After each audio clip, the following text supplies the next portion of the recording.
अस्सलाम वालेकुम। I hope कि आप ठीक होंगे। अच्छा जी, तो इस वीडियो में हम जानेंगे कि किस तरह से हम एक स्मार्ट कॉन्ट्रैक्ट एड्रेस के ज़रिए उस प्लेटफॉर्म या उस कॉइन के बारे में ये जान सकते हैं कि क्या वो कॉइन और प्लेटफॉर्म डिसेंट्रलाइज्ड है या नहीं है। तो सबसे पहले हमारे पास दो प्लेटफॉर्म्स हैं और एक कॉइन है, ठीक है। तो देखिए, मार्केट में आए दिन बहुत सारे डिसेंट्रलाइज्ड प्लेटफॉर्म्स आ रहे हैं और बहुत सारे डिसेंट्रलाइज्ड कॉइन्स आ रहे हैं।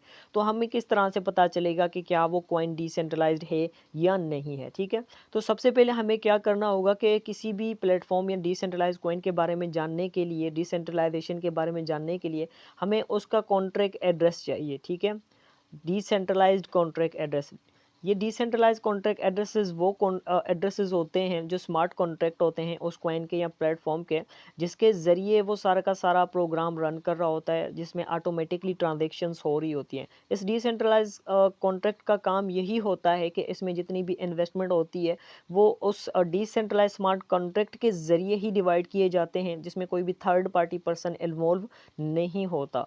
तो यहाँ पर अभी हम सबसे पहले क्या करेंगे कि हम सबसे पहले एक कॉइन के स्मार्ट कॉन्ट्रैक्ट एड्रेस को चेक करेंगे कि क्या ये डिसेंट्रलाइज्ड है या नहीं है, क्या वो ऑटोमेटिकली ट्रांजेक्शन्स कर रही है या उसका ओनर उसको कंट्रोल कर रहा है, ठीक है।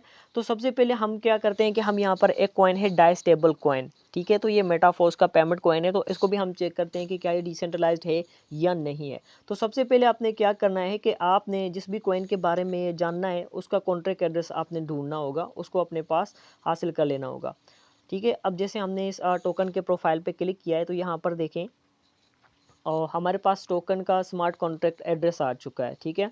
अब यहाँ पर मैं आपको दिखा देता हूँ, यहाँ पर देखें ये कॉन्ट्रैक्ट का एड्रेस है, ठीक है। ये कॉन्ट्रैक्ट एड्रेस है। तो सबसे पहले हमने क्या करना है, इस कॉन्ट्रैक्ट एड्रेस को यहाँ से कर लेना है कॉपी, और ये भी हमें बता रहा है कि ये कॉन्ट्रैक्ट एड्रेसेस है, इस पर कोई भी पेमेंट आपने नहीं करनी।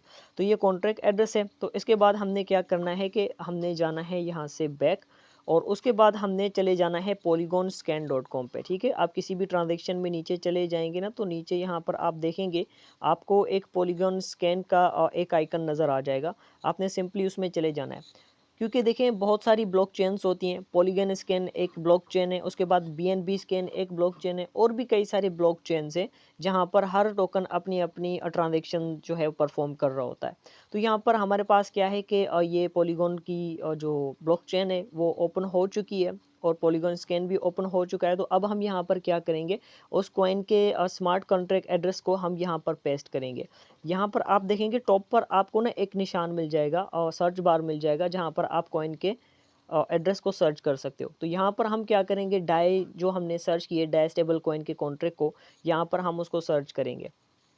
अब जैसे हमने यहाँ पर सर्च किया, आप यहाँ पर देखें सबसे पहले हमारे पास क्या आ गया, हमारे पास यहाँ पर आप देखें कॉइन का नाम आ गया, ठीक है। ये लिखा हुआ है मेकर डाइस्टेबल कॉइन, ठीक है। और ये भी आप ये देख रहे हैं कि ये एक टोकन का कॉन्ट्रैक्ट है, ठीक है।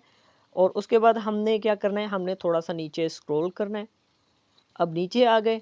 अब नीचे आने के बाद आपने यहाँ पर क्या करना है, यहाँ पर आपने थोड़ा सा गौर करना है, ठीक है। अब ये चीज़ देखें, ये एक सर्च बार है, यहाँ पर और भी काफ़ी सारे ऑप्शंस हैं। जब आप इसको स्क्रॉल करेंगे ना साइड की जानिब, तो यहाँ पर और भी काफ़ी सारी चीज़ें आपको नज़र आ जाएंगी। तो यहाँ पर आपको एक निशान नज़र आ जाएगा और एक ऑप्शन नज़र आ जाएगा, और वो है कॉन्ट्रैक्ट का ऑप्शन, ठीक है। यहाँ पर मैं आपको दिखा भी देता हूँ, ये है कॉन्ट्रैक्ट का ऑप्शन। अब क्या करना है, हमने हमने चले जाना है इस कॉन्ट्रैक्ट में, हमने इस पर क्लिक करना है, ठीक है। जैसे ही हमने क्लिक किया तो यहाँ पर आप देखें आपको बहुत सारी चीज़ें यहाँ पर शो हो जाएंगी। सबसे पहले तो यहाँ पर जो है ना, आपको कॉन्ट्रैक्ट का कोड वेरीफाइड है या नहीं है वो चीज़ आपको शो हो जाएगी। यहाँ पर सबसे पहले यहाँ पर देखें, ये बिल्कुल वेरीफाइड कोड है, ठीक है। बिल्कुल वेरीफाइड टोकन है, ये बिल्कुल डिसेंट्रलाइज्ड है और वेरीफाइड है, ठीक है। सबसे पहले आपने ये चेक करने के बाद आपने क्या करना है, आप नीचे आ जाना है। नीचे आएंगे तो आपने यहाँ पर कोड की सोर्स कोड की प्रोग्रामिंग को चेक करना होता है। अब यहाँ पर आप देखें सबसे पहले किसी भी कॉइन के बारे में या किसी भी प्लेटफॉर्म के बारे में आप जानना चाहते हैं कि वो डिसेंट्रलाइज है या नहीं है, तो आपने क्या करना है, सबसे पहले आपने उसकी प्रोग्रामिंग में एक चीज़ जो है वो लाजमी देख लेनी है, और वो है अभी जो चीज़ मैं आपको दिखाने वाला हूँ, ठीक है। और वो है उसकी वेरिफिकेशन डेट, ठीक है। अब ये देखें, ये वेरिफिकेशन डेट है इस कॉइन की। अब देखिए यहाँ पर जो वेरिफिकेशन डेट है वो क्लियरली लिखी हुई है, ठीक है, 2021, ठीक है, 06/29। और ये इसकी वेरिफिकेशन डेट है जब ये बिल्कुल ही डिसेंट्रलाइज्ड करके इसको यहाँ पर ऐड कर दिया गया था। ठीक है, अब ये जो स्मार्ट कॉन्ट्रैक्ट्स होते हैं इनमें कंप्लीट कॉइन की प्रोग्रामिंग होती है कि वो किस तरह से परफॉर्म करेगी। ठीक है, इनमें बहुत सारे एक्शन कमांड्स होते हैं। एंड उसके बाद आपने क्या करना है, आपने चेक करना है, नीचे आएंगे और इसके सोर्स कोड को आप चेक करेंगे। ठीक है, सोर्स कोड को चेक करने के बाद आप यहाँ पर इसकी ओनरशिप को चेक करेंगे कि क्या ये कॉन्ट्रैक्ट किसी ओनर के कंट्रोल में तो नहीं है। ठीक है, अब यहाँ पर देखें, यहाँ पर एक चीज़ ना आपको क्लियरली शो हो रही होगी, क्योंकि बहुत सारे जो स्मार्ट कॉन्ट्रैक्ट्स होते हैं ना, हर किसी की अपनी अपनी प्रोग्रामिंग होती है। किसी में बहुत सारे फाइल्स होते हैं, किसी में बहुत ही कम फाइल्स होते हैं। ठीक है, अब यहाँ पर देखें मॉडिफायर ओनली प्रॉक्सी ओनर। ठीक है, और उसके साथ यहाँ पर लिखा हुआ है नोट ओनर। ठीक है, कोई भी ओनर नहीं है इसका। ठीक है, सिर्फ जो इसका कॉन्ट्रैक्ट एड्रेस है वही इसका ओनर है और कोई भी इसको कंट्रोल नहीं कर सकता। एंड उसके बाद आप नीचे जाएंगे तो नीचे यहाँ पर देखेंगे आपको और भी ओनर के जो है ना वो एड्रेसेस नज़र आ जाएंगे। तो यहाँ पर जो भी अगर कॉइन जो है वो सेंट्रलाइज्ड होती है तो यहाँ पर जो ओनर के साथ है ना, और यहाँ पर जो ओनर लिखा आ रहा है तो ओनर के पास यहाँ पर कुछ एड्रेसेस आ जाते हैं। ठीक है, जो कि आपकी ट्रांजैक्शन सबसे पहले कहीं और जाती है और उस एड्रेस के ज़रिए वो ट्रांजैक्शन किसी और के पास जा रही होती है। ठीक है, तो यहाँ पर देखें कोई भी एड्रेस नहीं है, जस्ट ओनर का नाम लिखा हुआ है यहाँ पर। ठीक है, और उसके बाद आप यहाँ पर देखें फाइल नंबर 113 पे आप देखेंगे तो यहाँ पर आपको जो ओनर है, ठीक है, और उसका कोई कॉन्ट्रैक्ट एड्रेस यहाँ पर आपको दूसरा नज़र नहीं आएगा, सिर्फ एक ही कॉन्ट्रैक्ट एड्रेस है जिस पर कॉइन परफॉर्म कर रही है। ठीक है, अब यहाँ पर देखें यहाँ पर कोई भी ओनर नहीं है। ठीक है, न्यू ओनर ज़ीरो एड्रेस।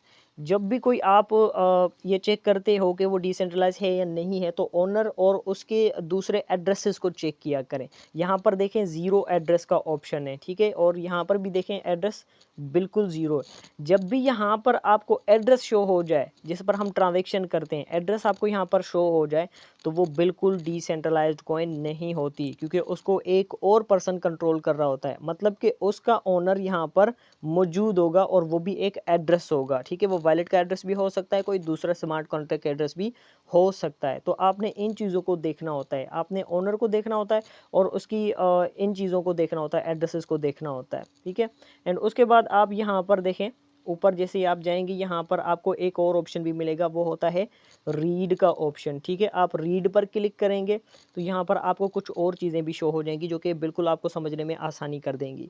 अब यहाँ पर देखें प्रॉक्सी ओनर, ठीक है, लिखा हुआ है। प्रॉक्सी ओनर पे जब आप क्लिक करेंगे ना तो यहाँ पर आपको ये चीज़ नज़र आ जाएगी। ठीक है, कि इसका कोई भी ओनर नहीं है। ठीक है, ये एड्रेस आप देखें ये बिल्कुल ही नल एड्रेस है, बिल्कुल ही खाली एड्रेस है, कोई भी एड्रेस नहीं है, तो बिल्कुल खाली एड्रेस है, इसका कोई भी ओनर नहीं है। तो इसका मतलब ये है कि ये 100% डिसेंट्रलाइज्ड कॉइन है। जहाँ पर भी आपको ओनर का कोई ना कोई रिसीविंग एड्रेस दूसरा नज़र आ जाए, ठीक है, और यहाँ पर ये 00 के अलावा कोई दूसरा एड्रेस नज़र आ जाए आपको, तो समझ जाइएगा वो कॉइन डिसेंट्रलाइज्ड बिल्कुल नहीं है।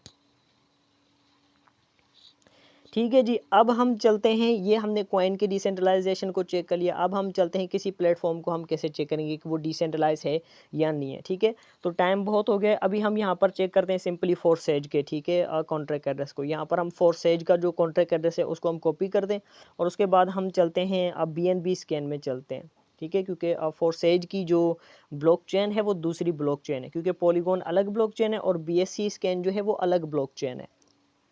अब यहाँ पर हम आ गए हैं BSC स्कैन में। ठीक है, अब BSC स्कैन में आके हमने क्या करना है, हमने यहाँ पर जो फोरसेज का स्मार्ट कॉन्ट्रैक्ट एड्रेस हमने कॉपी किया है वही हमने यहाँ पर करना है पेस्ट। ठीक है, और यहाँ पर हमने करना है उसको पेस्ट। पेस्ट करने के बाद हमने यहाँ पर उसको भी कर देना है, जैसे हमने कॉइन को सर्च किया था सेम वैसे ही हमने यहाँ पर उसको कर देना है सर्च और इसके कॉन्ट्रैक्ट को हमने देखना है। ठीक है, अब देखें यहाँ पर सबसे पहली चीज़ यहाँ पर इस कॉन्ट्रैक्ट का नाम आ गया।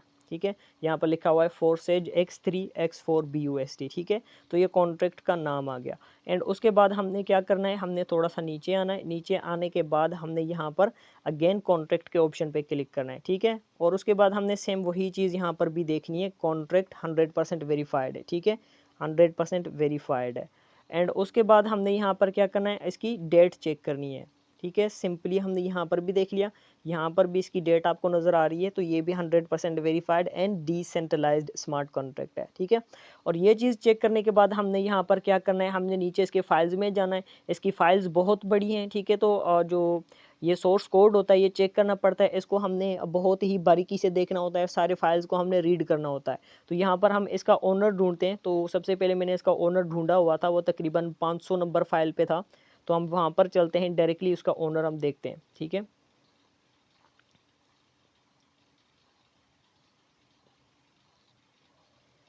अब ये जो स्मार्ट कॉन्ट्रैक्ट है ये एक प्लेटफॉर्म का स्मार्ट कॉन्ट्रैक्ट है, ठीक है। इसमें बहुत बड़ी प्रोग्रामिंग्स हैं, इसमें लेवल्स की प्रोग्रामिंग है, इसमें डिस्ट्रीब्यूशन की प्रोग्रामिंग है कि भाई फ़लाँ मेंबर का पैसा किसको जाएगा, फ़लाँ सर्कल वाले का पैसा किसको जाएगा।